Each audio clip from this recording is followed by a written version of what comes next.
Hey guys, so let's talk about the light reaction, and next video we'll do the carbon reactions before I finish the photosynthesis videos by talking about CAM, C3 and C4 planes. So let's get started. The light reaction, it's basically a giant electron transport chain. So first of all, let me give you a little bit of context. This is a chloroplast. We are in that organelle that is in all plant cells or autotrophs, and organism capable of harnessing their own energy. They don't need to eat. They use the light energy in the light reaction, nicely named, and the carbon reaction or light independent reaction. Remember that, light independent. That doesn't mean they occur at night. They're just independent of light. And those reaction here will just create the sugar. So in the light dependent or light reaction, you have an input of light and water and you create oxygen. Oxygen is just the waste of plants. It's literally like a carbon dioxide for us. So it's a waste. They don't really need it. What they need out of light is to create that energy, potential energy in the form of ATP and ADPH to actually use in the carbon reaction to fix the carbon dioxide from the air into sugar. Okay, now that that's clear, let's look at those light reactions. Chloroplast, outer membrane, inner membrane, the granum, stack of thylakoid in the stroma, which is the name of the matrix for a chloroplast. The stroma contains grana. A granum is a stack of thylakoid. Thylakoid is those disc shape, and each membrane of the thylakoid, this is what's happening. So this is a thylakoid membrane here, and it will be there. And there is an electron transport chain, and there are a ton of them. This is a little diagram to show you where we have. So we are in the stroma, which is outside of the thylakoid. We're only looking at one thylakoid out of the stack. Let's see what's happening. First of all, your light is hitting that first photosystem. And I know the first photosystem is photosystem 2. Trust me, you'd rather call it photosystem 2 than its real name. Look it up, it's not pronounceable. So we're going to go with photosystem 2, first protein, transmembrane protein of the electron transport chain for photosynthesis. The antennae pigments here are all those pigments taking the light energy, the chlorophyll A, and that light energy is transferred to that P680, just call it chlorophyll A. That molecule is capable of getting the light energy. That's the beautiful thing about that molecule in photosynthesis. It takes the light energy, the kinetic energy, and transport it, gives it to electrons. Where are those electrons coming from? Well, they're coming from electron carriers, right?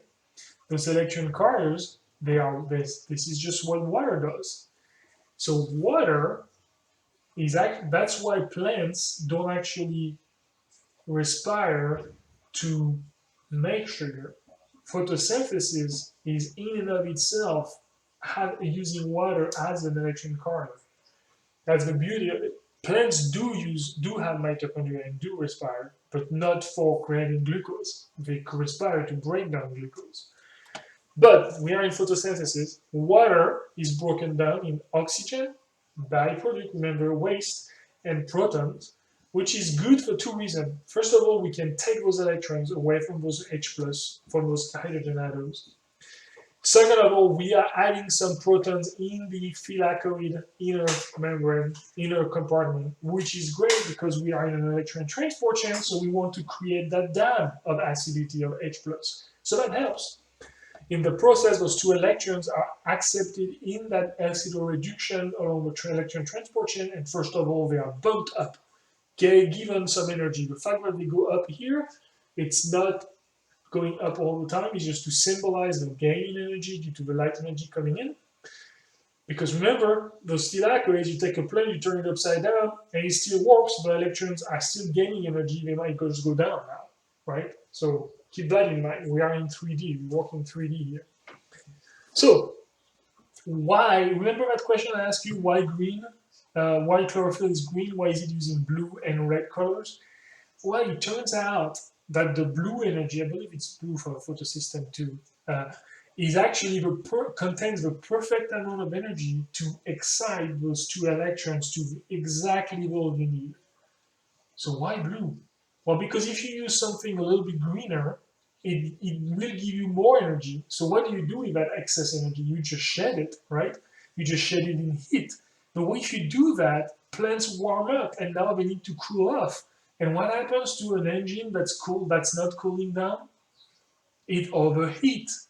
So literally photosynthesis, when it evolved first, might have used all type of wavelengths. But the plants, the system that we're using, the blue light with photosystem 2, we're using the exact amount of energy we needed to excite those electrons, resulting in a more efficient system. They didn't have to deal with side heat release and damage to their tissues due to that excess energy. So all system existed with all the wavelengths used, but the one that were the most efficient, the one using the blue light for photosystem 2, are the one that we still see today. Because natural selection called off all the other system. So here you go. That's why you have blue light here. Way to be here to cover red light. So now the next step of that is those electrons are transported, electron transport chain. And what do? They help protons, H plus atoms, going in against the concentration gradient. So this is an active transport, requires energy. Same principle as in the respiration electron transport chain.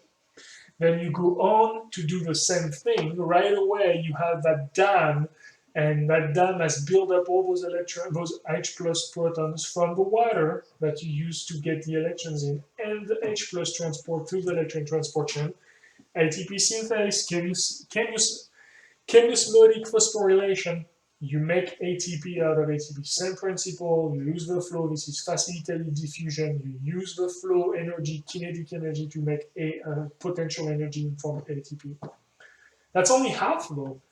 The next half is that those electrons are re-energized, re-excited by the chlorophyll A again, and the light energy. But this time, the exact amount of energy that you need here for that step there is coming from a different wavelength, and it's a red light. I believe so.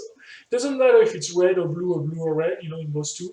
It's just that red and blue have a perfect amount of energy to excite the electron here, to transport a proton here, and to excite electron here, to make an ADPH here. And that's really important to keep that in mind. The key is it's not wasting any energy. You don't need more, or you don't have too much, so you don't have damage to your tissues. So as I mentioned before, lots of different photosynthesis systems were existing in the past. The only one left here are the most efficient because they do better. So the plants with those photosynthesis systems tend to have more offspring that tend to look like them, and that results in them being here to tell the story, whereas all the others have been extinct since.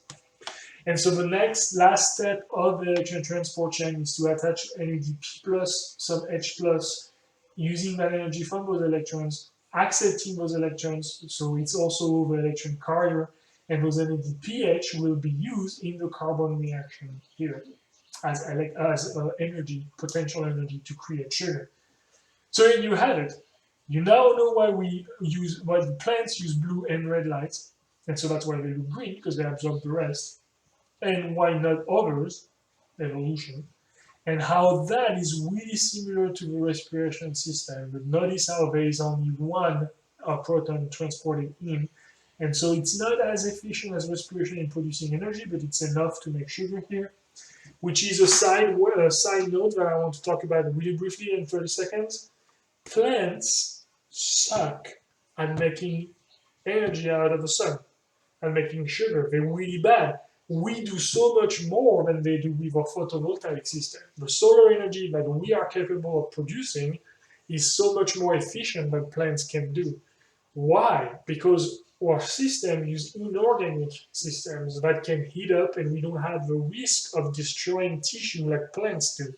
That's why plants, they literally have to hold off their horses. They cannot do too much photosynthesis. They will damage themselves, as I mentioned about the light energy. That's why they can only do one proton at a time for each photon that hits them.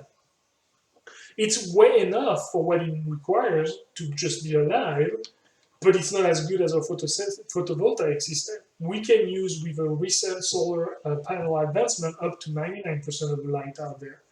Plants use way less than it, right? They use only the blue and the red. They shed almost all of the spectrum because it's not about being the best efficient.